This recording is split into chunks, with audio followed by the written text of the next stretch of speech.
જર્જરિત બ્રિજ મામલે એક મોટા સમાચાર મળી રહ્યા છે। રાજ્યના તમામ બ્રિજ વિશેની માહિતી કોર્ટમાં સોગંદનામા સ્વરૂપે મૂકી દેવાઈ છે। રાજ્યમાં કુલ 8 હેરિટેજમાંથી 5 હેરિટેજ બ્રિજને બંધ કરી દેવાયા છે। હેરિટેજ બ્રિજ છે 100 વર્ષથી પણ વધારે જૂના। 2 હેરિટેજ બ્રિજ પર ભારે વાહન પર પ્રતિબંધ મૂકી દેવાયો છે। એક હેરિટેજ બ્રિજનું સમારકામ પ્રગતિમાં હોવાનો દાવો રાજ્ય સરકારે કર્યો છે। રાજ્યના કુલ 40 ને નાના સમારકામની અને 23 બ્રિજને મોટા સમારકામની જરૂરિયાતો છે। અમદાવાદના હેરિટેજ એલિસ બ્રિજના સમારકામ માટે પણ ટેન્ડર મંગાવ્યા હોવાનો દાવો કર્યો છે સરકારે। વડોદરામાં કમાટીબાગ બ્રિજને પણ બંધ કરાયું છે।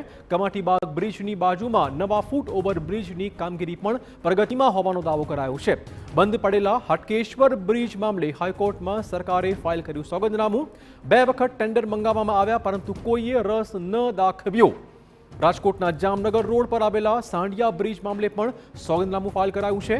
જૂના બ્રિજને તોડીને નવા બ્રિજની કામગીરી માટેની પ્રક્રિયા ચાલુ હોવાનું કહ્યું છે ગુજરાત સરકારે હાઈકોર્ટમાં।